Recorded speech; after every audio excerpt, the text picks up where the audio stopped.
Hey Kipsters, it is our last day for our read aloud of Franny K. Stein, the Mad Scientist, and this is the page you are going to be using for today.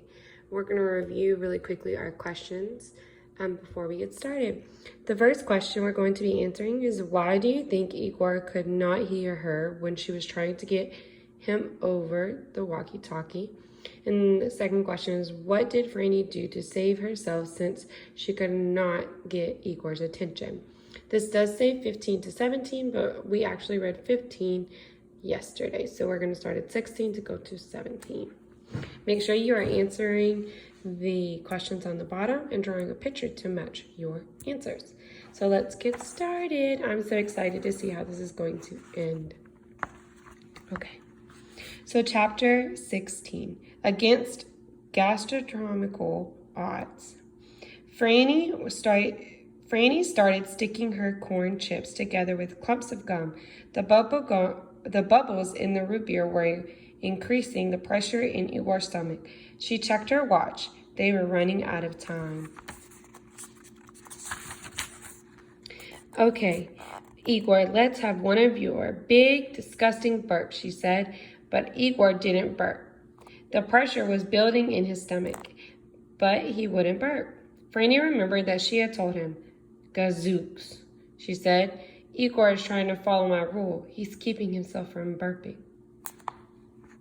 Franny started changing channels. We'll see about that, Igor, she said. She found a music video with an irresistible beat. Igor started tapping his foot. Franny popped the back off her remote and made a few little adjustments. Now she could control the volume of Igor's TV, and she made the music louder. Igor's shoulders started to move a little in time to the music. Igor's shoulders started to move a little in time to the music. Franny turned up the music a little more. Igor's tail started to sway back and forth. Franny howled. For the love of all humanity, shake what your mama gave you. Franny increased the volume as loud as it would go, and Igor finally lost control. He bopped, grooved, and danced just like the people in the music video. His dancing was working on his stomach the way that the shaking works on a bottle of root beer. He can't hold his burp back forever, Franny said. As the pressure grew, Franny made the final adjustments to her corn chips and stuck the doomsday device in place with more gum. She began to count down.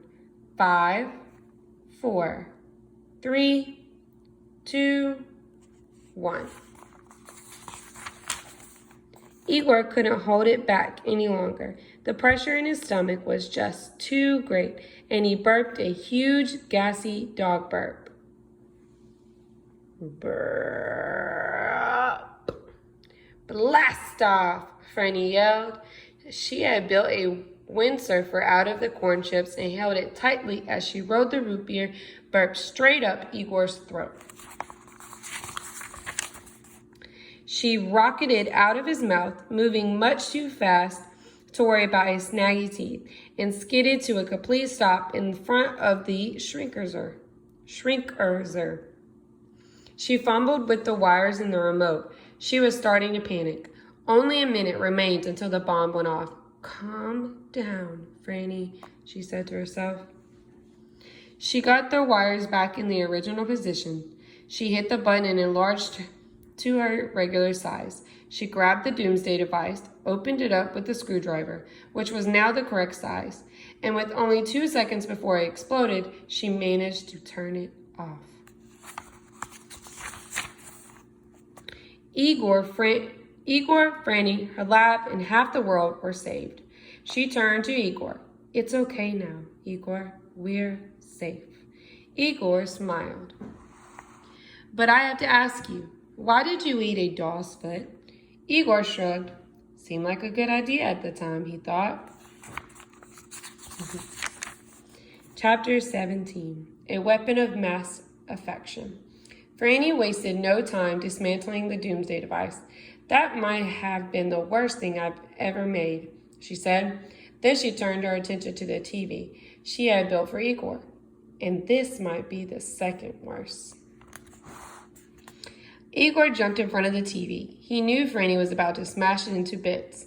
Stand aside, Igor. This thing has to go, she said, and she began selecting an appropriate smasher from her collection.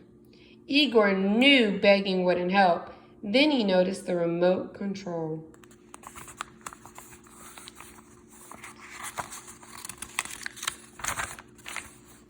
Franny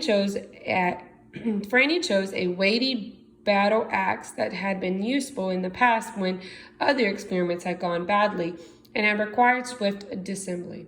Igor frantically clicked through the channels. Franny raised the battle axe. Igor kept switching, until finally Franny froze in mid-swing. It was a science show about spiders. The narrator said, a single black widow spider can have more than 2,500 babies a year. Aww, look at the little babies, she gushed, dropped the axe and settling into Igor's chair. Igor smiled broadly and cuddled up next to her. I know what you're thinking, Igor, she said. You're thinking that shows like this will persuade me to keep the TV. Igor smiled and nodded. Well, let me think. It's true that the TV caused a lot of trouble, but I guess I was the one who made the doomsday device in the first place. And without the television, we would have been blown to bits. Okay. We'll keep it, but you have to promise me a few things. Igor clapped. You can only watch it once in a while. There are lots of other things to do around here. Igor nodded. You have to try and not let it make you think that you want things. Commercials can be very tricky that way. Igor wagged his fingers at the TV. And one more thing, Franny said. You must never, ever, ever stop burping. Igor took a long drink of his root beer and let a huge burp fly.